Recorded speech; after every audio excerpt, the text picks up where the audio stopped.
We have been at this now since early May, having Sunday services, and we started the third Sunday in May with the theme that on the third week of every month we would focus on the topic of spiritual practice.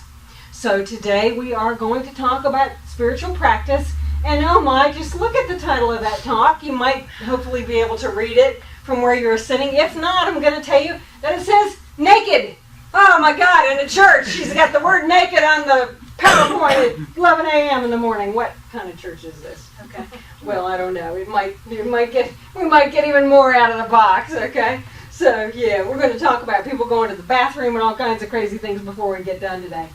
But we've talked a lot about some different things as we've held this theme throughout the last couple months. We've talked about structured spiritual practice. We've talked about things like meditation.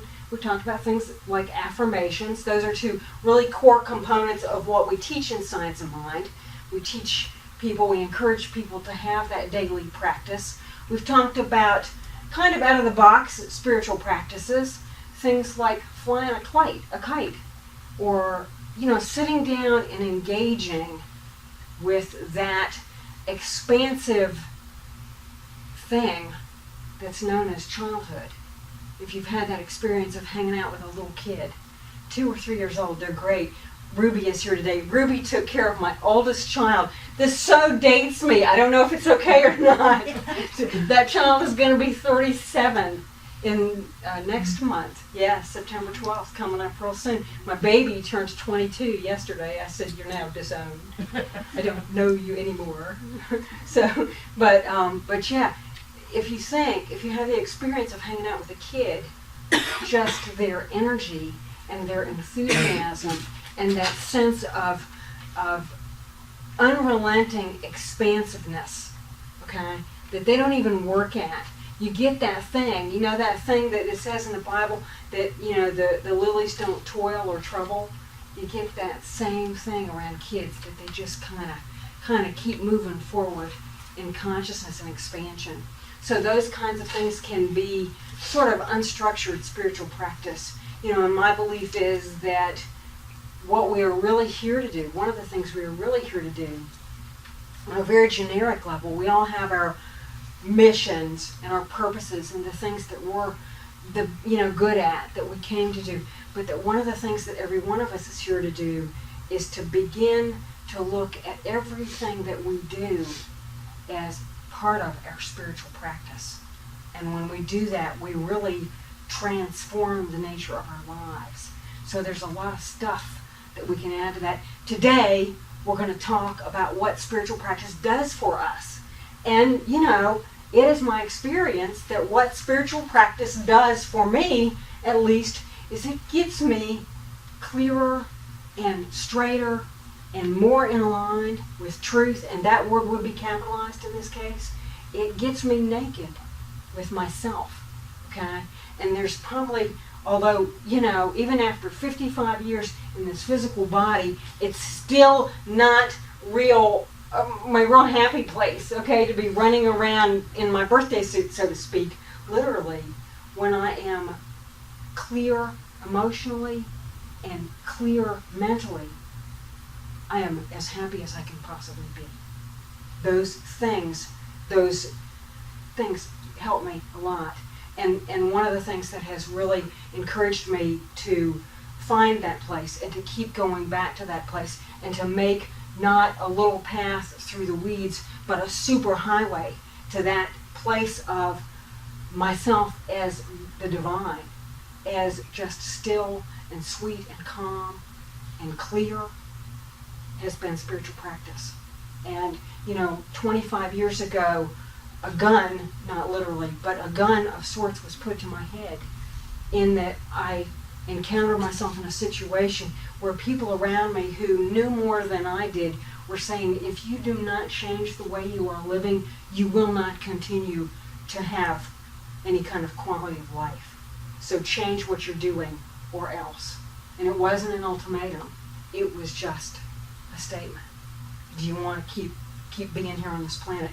Do you want to have any degree of happiness, of fulfillment, of ability to not only walk with yourself, but with other people the children you've had, the friends that you care about, through the things that go on in our lives, and find peace and find resolution, then you better begin to look inward, you know. And so for me, that has been a huge piece. And I want to tell you guys that I have never been less willing to do something than I was when I was faced with this ultimatum 25 years ago. It was kind of like, I ain't going to do that, and I ain't going to do that, and I ain't going to do that, and I ain't, going to do that, you know. And you know, it's when you're backed up against the wall, you will do things that you would not have done when you thought it was, you know, you had greater choice. And we always have choice. So, but there's some cool things today that I want to share with you, that I want to say about this. So really naked, is just a way for saying we get clearer, we get more aware of our right relationship, capitalize those words, of a right relationship with not only ourselves, but this thing called life, this experience that we're all having, with this one-on-one and one-on-3 and one-on-27 kind of relationship that we all have. So that's what this is about today. And if you think this is weird, the title, I just want you to know, for me, we're not even out of the box yet. So hold on. We're just getting warmed up. Alan Alda, one of my favorites. Loved MASH. Would still watch MASH every day if it was on TV. Haven't been able to find it. I have, the cable company took pity on me a couple of years ago. The guy thought I had a dish. I had let go of all my cable stuff except for my computer line, my internet line. And they called me to see if I didn't want to sign back up. And toward the end of the conversation, he said, "So how do you like your dish?" And I said, "I don't have a dish. I'm in ministerial school. I don't have any money. You need to understand I don't have squat for TV." So he gave me the 5 local channels for free. So I still have the 5 local channels, or whatever they are, you know, the QVC people and WLOS, and some public TV. I get to watch Joel Osteen every Saturday night. And he is a mega,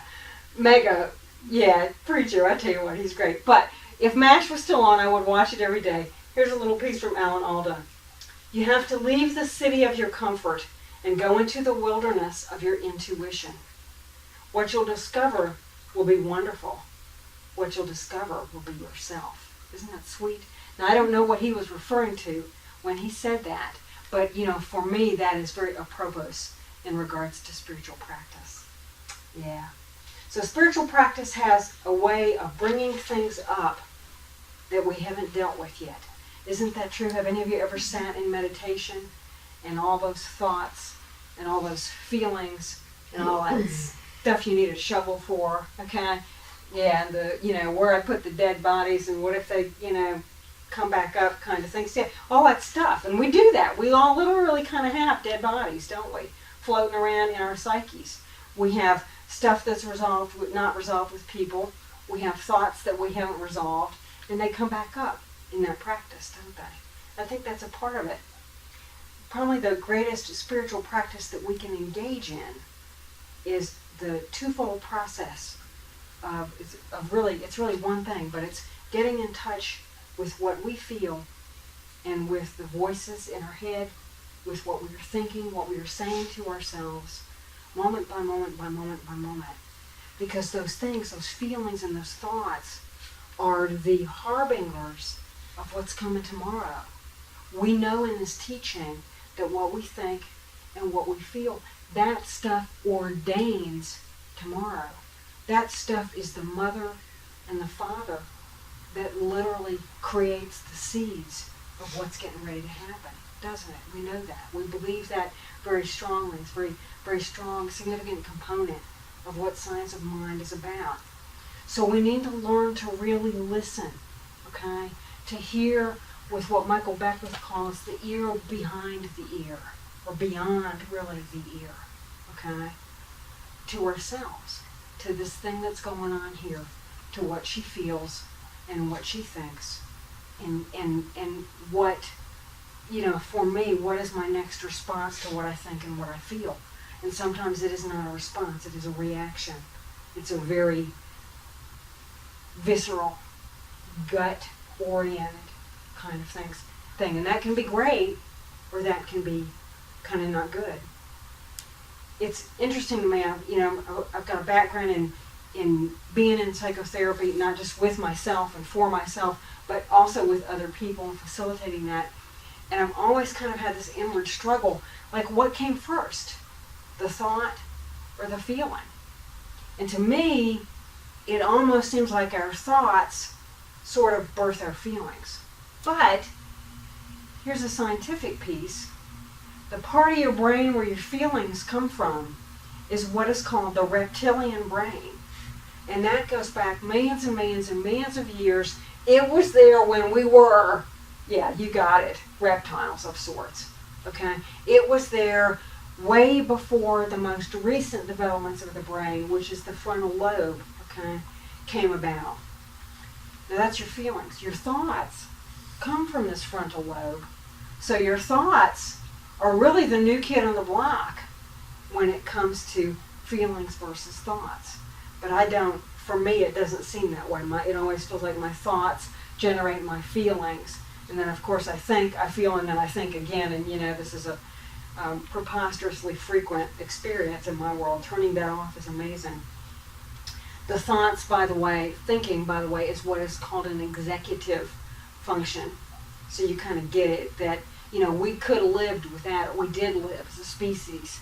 If you look at, the analogy that I think about is if, and I don't let my cats go outside these days, but if my cat was to go outside and he was sitting in the road and a car is coming down the road at my cat, okay, and a dog who wants to go eat the cat sees the cat, the dog does not have the wherewithal to keep itself from running in front of that car. We do, okay? So that dog is coming, come on in and join us. It's coming from a very emotionally oriented, a very reactive place. It's coming from get the cat, catch the cat, kill the cat, play with the cat. It looks like a cute thing and it wiggles, okay? And it will fight back. And dogs usually love that. They love to play, don't they? Even if they aren't menacing, okay? Whereas I see my cat in the road and I see the car coming and I do something like, instead of running out in front of the car, saying to the cat, get out of the road, ding dong, right? Yeah, and my cats don't go outside, so that's just an example. But, so it's kind of a chicken or egg thing. We have that ability to think through things, whereas lower beings, primates and things like that, aren't going to carry that thought stream all the way around. Okay? So there's a little bit of a difference there. Now in Science of Mind, you guys know this, we teach that God is present in everything. God is present, when I look in the mirror, that's what I'm seeing, is an agent of the divine. When I look at every one of you, what I am seeing is an agent of the divine. What I'm looking at in the mirror, at the person who is driving the car way too fast, that's coming down the road, that might hit my cat and kill it, is an agent, oh yeah, you got it, of the divine, okay? So it gets a little funkier, doesn't it? It gets a little harder to understand that. But when we begin to recognize that, if you're ever in a difficult place in life and you recognize, well, God is in everything. God is in this experience that I'm looking at. It doesn't seem right, and it doesn't feel right, and I've got a lot of fear about it. It doesn't that awareness that everything came from God, is God showing up and is moving on to be yet another expression of God, doesn't that give you a sense of safety? It gives me a tremendous sense of security to know that there is nothing that is not God. Okay? We don't believe in anything outside of the sphere of that divinity. Now let's look at this for just a minute. This is a saying from Lao Tzu. At the center of your being, you have the answer. You know who you are, and you know what you want. How many of you have always known that?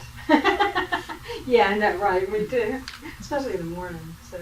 But what spiritual practice does is it brings us closer to that truth, that we do have the answers, that the divine lives and breathes and expresses its life through each and every one of us. And that's you, that's that 2-year-old child, that's that malicious dog going after the cat, that's the guy driving the car, okay? It expresses itself through everything that is, just as much as it expresses itself or expressed itself through the ones that we gave names like Yeshua, or Jesus the Christ, or Buddha, okay, or anyone. there's no difference in your magic, in my magic, and the magic of Jesus. Okay? And I use the word magic kind of jokingly. But the truth of the matter is, every one of us is made of that God substance. There's no place that that essence is not. Spiritual practice reminds us to live to that truth. Now, what do I mean by that? Well, if we choose a spiritual practice and we engage in it for a while, what's going to happen? All them dead bodies are going to come to the surface.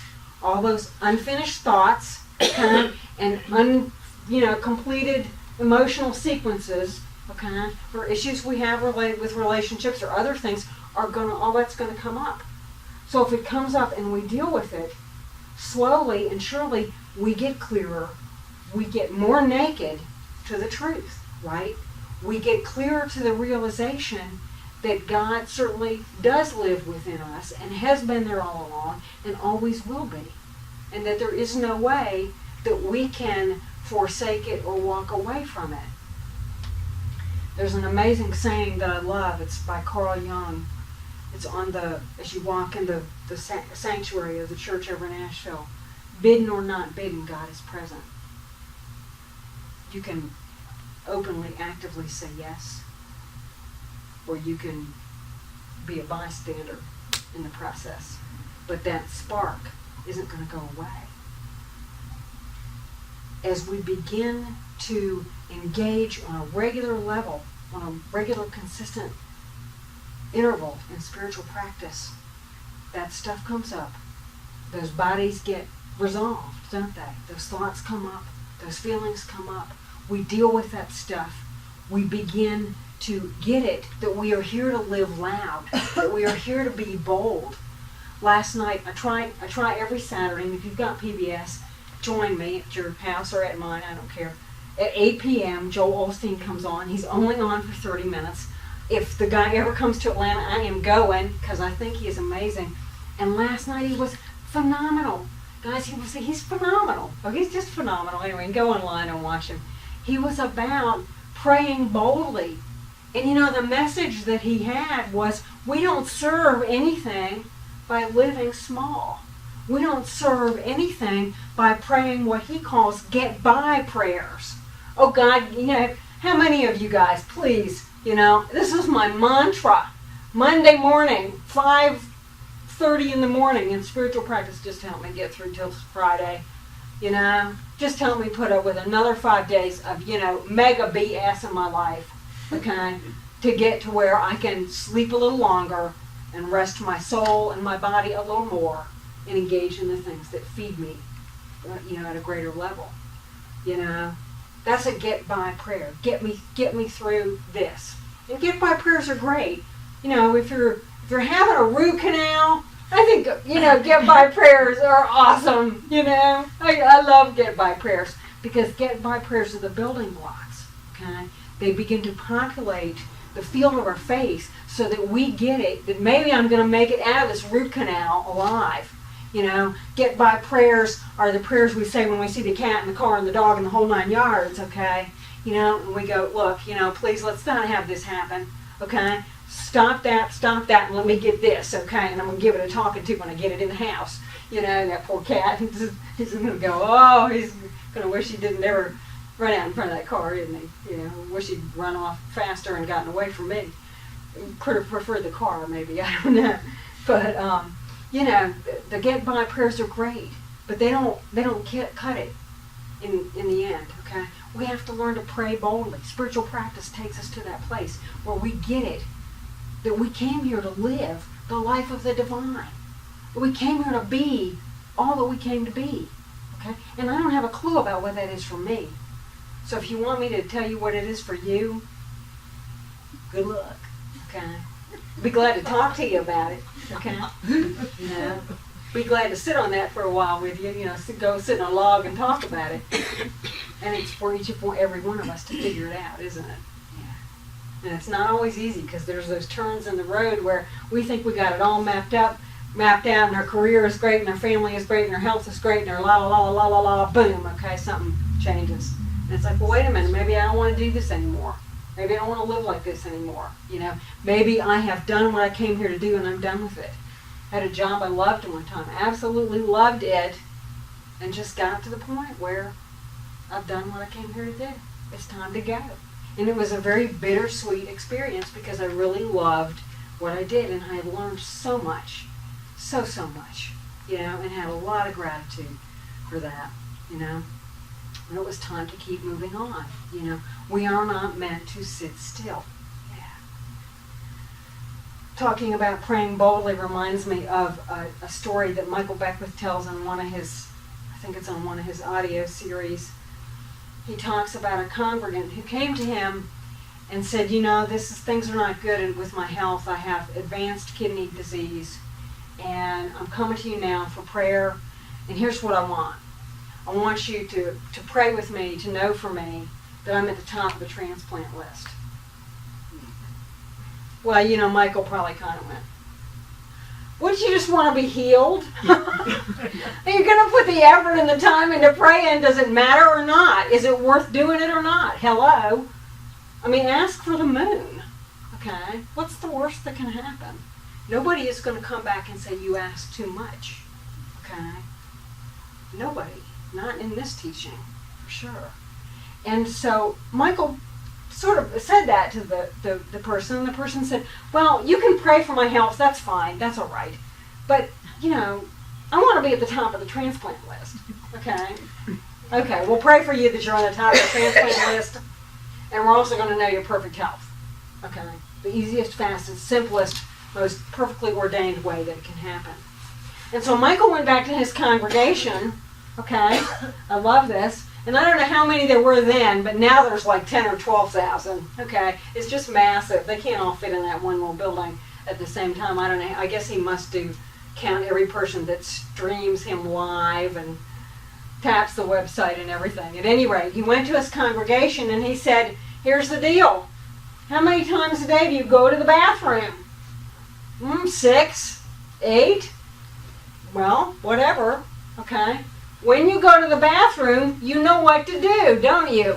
When you go to the bathroom, what you're going to do is know for this person that their body easily and joyously does exactly what you walked in there to do. Okay? And I don't know the outcome of the whole thing, and I do know that the person was healed. Okay? I don't know if it came about as a result of transplant surgery or what. But, think about 5,000 people going to the bathroom 5 times a day and praying. Now, how fast do you think that would shift something in consciousness? Like overnight? Maybe one day? Pretty phenomenal. Pray boldly. Know the truth boldly. Spiritual practice does what Ernest Holmes tells us in Science of Mind. Ernest Holmes is the founder of Science of Mind, that God knows no little and no big. The little and the big is all between us. Many years ago, I heard a minister I love get up and say, are you going to take your big problems to your little God?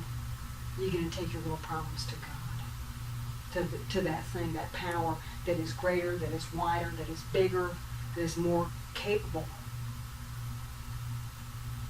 Which is it? So make a decision. Make a clear, conscious, aware decision about what you're doing with spiritual practice. If you do this, these are some things that will come to pass possibly in your life if you engage in spiritual practice. Spiritual practice is the place and the time and the means by which we go from small to universal. If we do this, we might just see in ourselves and others an increased tendency to let things happen rather than to make them happen. We might just experience frequent attacks of smiling and feelings of being connected with other people and with nature. We might even experience frequent and overwhelming episodes of appreciation and a tendency to think and act spontaneously rather than from fear based on past experience. We might find ourselves having an unmistakable ability to enjoy every moment. That's nice, isn't it? I like to enjoy every moment. And we might lose some things too if we start doing this, because it'll pay off. We might lose the ability to worry. Now, wouldn't that be nice? I have home moments. We won't say how long a moment is, right? I have home moments where I don't worry about things. That's great. We might lose any interest in conflict with others. We might let go of an interest in interpreting the actions of others and in judging them because of their actions. We might, now here's a big step, even lose the interest in judging ourselves. Isn't that huge? Yeah. When you can look in the mirror and be at peace with what you're looking at, you know you're making some serious progress. Yeah. And lastly, we might gain the ability to love without expecting anything in return. Isn't that sweet? So do your spiritual practice. I don't care what it is. It doesn't really matter to me. It matters that it feeds you and that it moves you beyond wherever you are in that moment in consciousness to a greater sense of awe, to a greater place of truth, that there's only one thing happening, and that's God. I love you.